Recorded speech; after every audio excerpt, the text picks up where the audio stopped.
Hello and welcome to the Urban Queue. I am Jaya Dhindaw, a global city dweller in known and lesser known urban areas, a fine balancer of a multi-generational household, and an urban researcher and practitioner.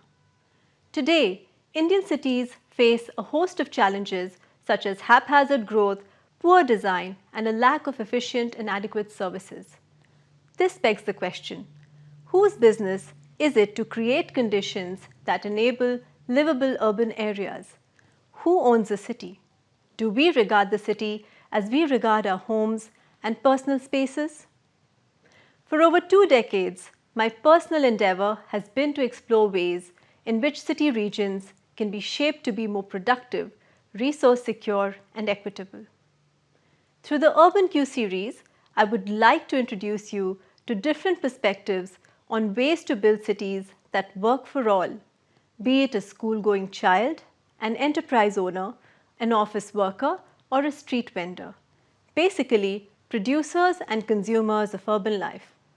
I will be conversing with a wide range of speakers from city residents, business people, and thought leaders to innovators, practitioners, and academics. I hope the insights from the Urban Q offer inspiration to each of us, enabling us to contribute towards creating high-functioning urban areas that offer a good quality of life to all its residents. I hope you enjoy this episode and do leave your comments below. Hello everyone. Today we are in conversation with Enrique Penalosa. Enrique is an internationally respected leader who has significantly contributed to the progress of Bogota, Colombia. As Mayor of Bogotá, Enrique shaped the city into an international model for improvements in quality of life, mobility, equity, and sustainability. Enrique has recently written a book, Ciudades, Igualdad, Felicidad, in Spanish presently with the English version soon to be out. So we are here today to talk about cities, people, and how to be planned for and get to people-centered, vibrant, and happy urban areas. Welcome, Enrique. It is an honor and a pleasure to have you in our podcast, The Urban Q. Thank you, Jaya. It's a pleasure and an honor to be with you. Thank you. So, Enrique, I'm going to start with sort of a warm-up question to get started talking about cities. What does a city represent to you? What is your favorite city and why? The way a city is designed determines the way we live. When we are designing a city, this is not an issue about urban design. It's about how do we want to live? What kind of life will make us happier? Like walking, meeting neighbors, going to a neighborhood cafe, going to a park. So a city model is just a means to a way of life. Now, what city I like? I like many cities, but I like all cities actually. But maybe New York, I love New York especially for some special energy. I feel that many people from different conditions, from many nationalities, from rich and poor, meet as equals in sidewalks, in parks, in public transport. Rich and poor, I think one of the characteristics of a good city is that rich and poor meet as equals. But Enrique, cities are complex entities, and when you became the mayor of Bogota, what was your biggest challenge and how did you go about solving it? I had many battles as mayor of Bogota in the first time, but I would say that what makes a difference between an advanced and a backward city is not highways or subways, it's quality sidewalks. And when I arrived, there were no sidewalks in Colombia practically, and the few that existed were the cars used to park on them. A car parked on a sidewalk is a symbol of inequality. It's a symbol of lack of respect for human life, for human dignity. It shows that those who have cars are more important than those who walk. And it was a war to get cars off the sidewalk, to make sidewalks where cars could not go into, and even to put bollards so that cars could not park on sidewalks or where there should be sidewalks, and to get rid of all sort of parking bays that people had carved out of sidewalks. We also started to do bikeways, and I say that we did bikeways maybe after Denmark or the Netherlands, which had always had them, Maybe we're the first country to do a big network of protected bikeways. We did this like 10 years before Paris or London or New York, and we did hundreds of kilometers of bikeways. And also, we needed to do a mass transit system. And we created the bus-based Transmilenio, the BRT, which was inspired in Curitiba but much improved. We increased radically the capacity of Curitiba and the speed, and we were a large city. Bogotá, by the way, for those who are listening, is about more than 8 million inhabitant city now, with surrounding municipalities nearly 10. And so we created this BRT system we call Transmilenio, which served as a model to many places in the world. Unfortunately, in India, it has not been well implemented. It's important for India to understand that they are not going to be able to solve their mobility issues just with subway. But there were many battles. Also, we did try to make a city. So this BRT system we created, uh, and we gave it a name that was even an innovation to make it a little more uh, attractive. Is moved today, it has only 114 kilometers, and still it moves about 2.4 million passengers per day, and there are about 60 kilometers more under construction at this time. That is fantastic.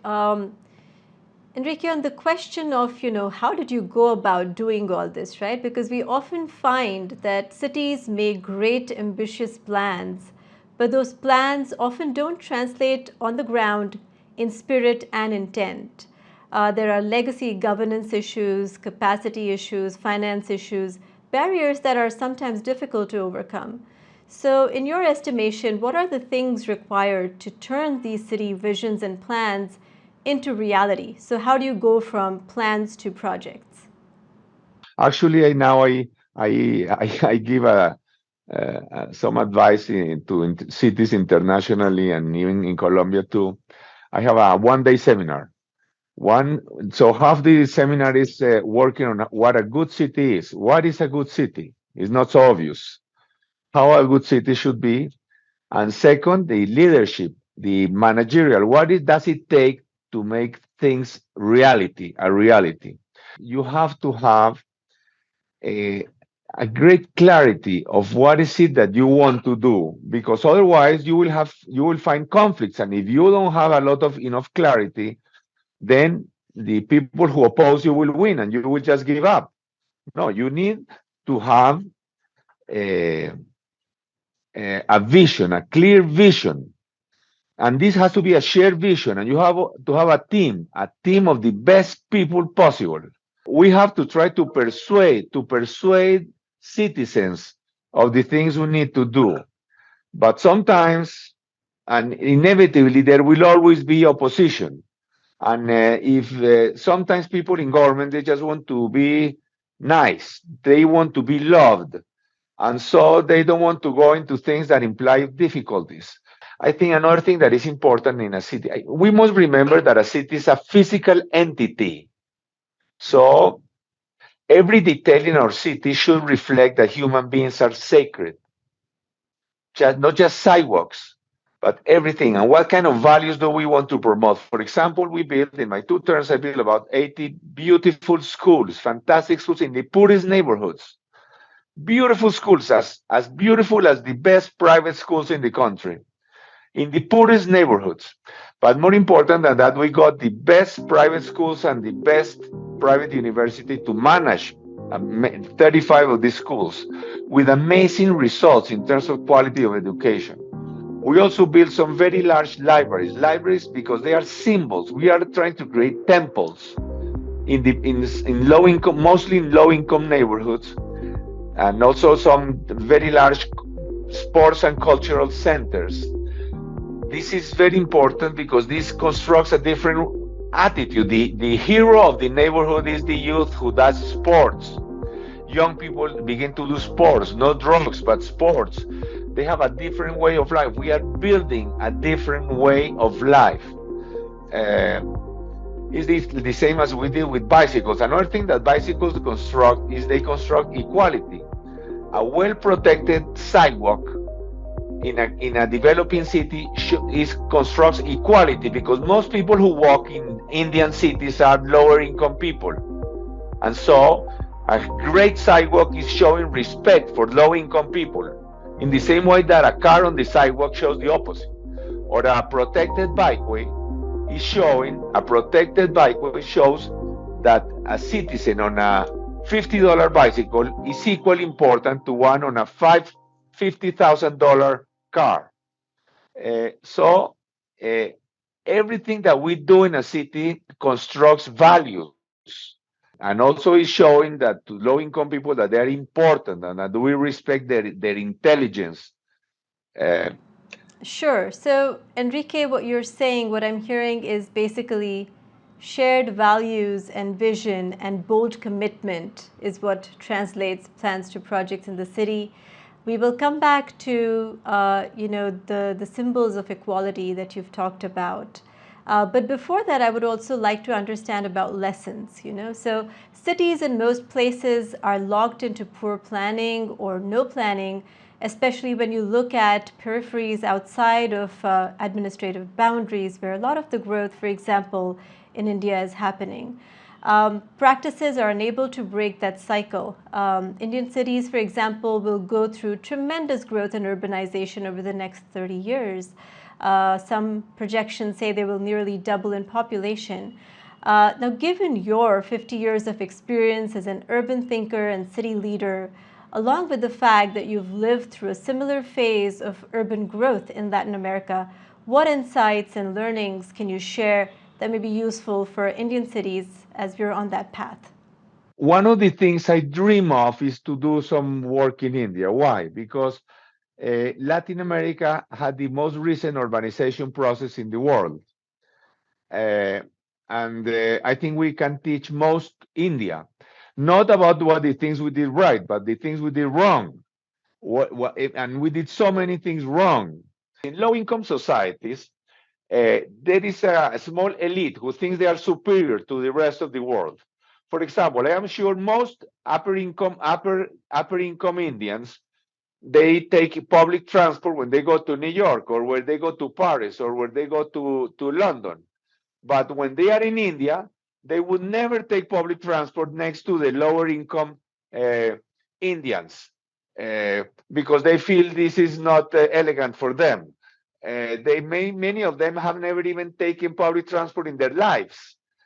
So this is not an advanced city. I have said in other times that in terms of transport, an advanced city is not one where even the poor have cars, but rather is one where even the rich use public transport.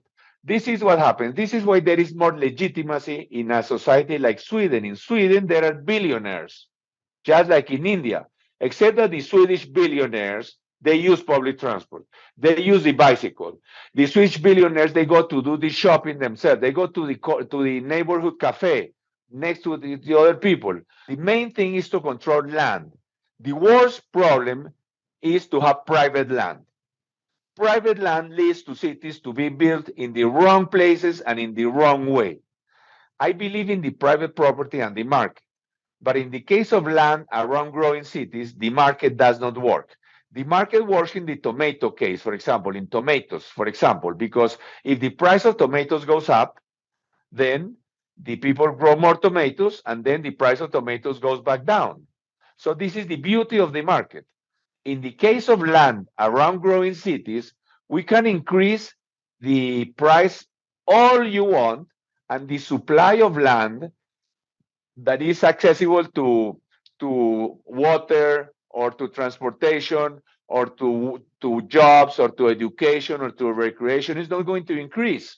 So a few landowners, a few very wealthy owners of land around the cities will become very rich, and this is going to be a huge obstacle for the poor to solve their housing needs, and this is going to be a huge obstacle for cities to grow in the right place. But what does it mean to live in India if you don't have a house to live in a right place? It cannot be in the middle of the forest or in the middle of the desert. Now, So I believe the government must intervene land to avoid Latin American mistakes. And second, it's necessary at least to reserve land for very large roads. We could make different cities that are completely different than anything that has been built before, much better than London, much better than New York, much better than Paris. They could do it in India. How could it be? You could have, for example, networks of hundreds or thousands of kilometers of pedestrian only roads. For every 5 streets for cars, you could have one for pedestrians and bicycles only. Or you could have some streets that are only for buses or only for buses on exclusive lanes and pedestrians and bicycles. But thousands of kilometers. But this is something that no country in the world has yet done, and India could do it. Why did people go to cities in the past? People went to cities to work. Even during the Industrial Revolution, people went to live in India, in English cities, even though the mortality rates were much higher in the cities than in the rural areas. Why did they go? Because they needed to work. And until about 5 years ago, there is an oceanic change that is happening in the world at this time, and we are not yet conscious of this. And is that small cities have a new opportunity. What was the biggest problem for small cities in India and the biggest problem for small towns in India over the last 50 years? What was the biggest problem? That the best and the brightest, the brightest young people of all the small towns and small cities had to go to the large cities, and they left. But that's no longer necessary. Now you can have very sophisticated engineers live in small towns, and they do all their work by computer. And so there is a new possibility not only to do the large cities right, but also for smaller cities to do they could do a completely different planning. I am so excited about what India could do. Absolutely. So, Enrique, we're on our last question pretty much. You said you didn't want to talk about how to create happiness, but you started with the whole notion of values and shared values in a city. Can we wrap this up by talking about how do you create happy cities, and especially cities that are already built? What can they do to improve their citizens' happiness and satisfaction? One thing that is clear is that inequality is an obstacle to happiness. Feeling inferior or excluded is an obstacle to happiness. And cities can construct very powerful ways of equality. If all citizens are equal, as we were saying, then public good prevails over private interest. So if this is so, we can use eminent domain to forcefully buy private property, to do roads or to do parks. For example, we should not have large country clubs with golf courses in very dense areas. They should become public parks. We should never have private waterfronts. We should never have private beaches or private waterfronts. Clearly, this is incompatible with democracy. When we make a building, does the space in front of the building become more attractive to walk, to play? In some other societies, I will say to kiss. Does it become more attractive to be? And that's the measure I would say is important for anything we do in a city. If we are going to work a happier city, the first thing to do is public space. We have to do great footpaths. We have to do great bikeways. We have to do parks, sports facilities. We have to do plazas. We have to do more and more places where we all meet as equals. I mean, a great city has at least one or two public pedestrian spaces that are so fantastic that even the billionaires cannot avoid going there. Rich people never want to go where they have to meet the poor as equals. But sometimes there are some spaces that are so fantastic that they cannot avoid going, like Central Park in New York. In Central Park in New York, you may have some billionaires walking in any day, and at the same time, people who have nothing walking next to them as equals. We should do things that are good for human beings. We should do, for example, avenues. For example, Champs-Élysées, the Avenue of Champs-Élysées in Paris, is a road with 10 lanes for cars. I mean, it's not a pedestrian street. Yet it's a fantastic pedestrian space because it has traffic lights. It's not a highway. It has traffic lights. It has very big sidewalks, 20-meter sidewalks. And now I think they're going to make them even wider. They have trees. And so a city, I mean, a city can be much better for everybody if we make it beautiful. That's it. It be beautiful with trees, with flowers, with cleanliness, with pedestrian spaces, with light, with children's games, children's playgrounds, with benches in the parks for the elderly. I say again and again, now, uh, as societies evolve, households become smaller. Households become smaller, and homes too. So we spend more and more time outside. We come home mostly to sleep, but we are spent outside. So our city is our home. Before, life used to be around the family and family meetings, large families. Now, no, we meet with our friends in a restaurant or in a cafe, and very rarely at home. So there is so many things. If we do things we have to be in the city with love and keeping always very present that it should be extremely respectful of human dignity, that every detail in a city should reflect that human beings are sacred. Fantastic, Enrique. Cities that work for all, cities that provide dignity are the happy cities. Cities that respect their citizens are the happy cities, and cities are our homes. So thank you so much, Enrique, for that insightful conversation. Congratulations on the fantastic work that you've done on urban transformation, and more power to you to keep this going. I personally really look forward to seeing you in India, to have you work in India, and get to those happy and equal cities. Thank you again for your time very much. Thank you very much for the invitation, Jaya. I absolutely love India and I hope to be there again soon. Goodbye.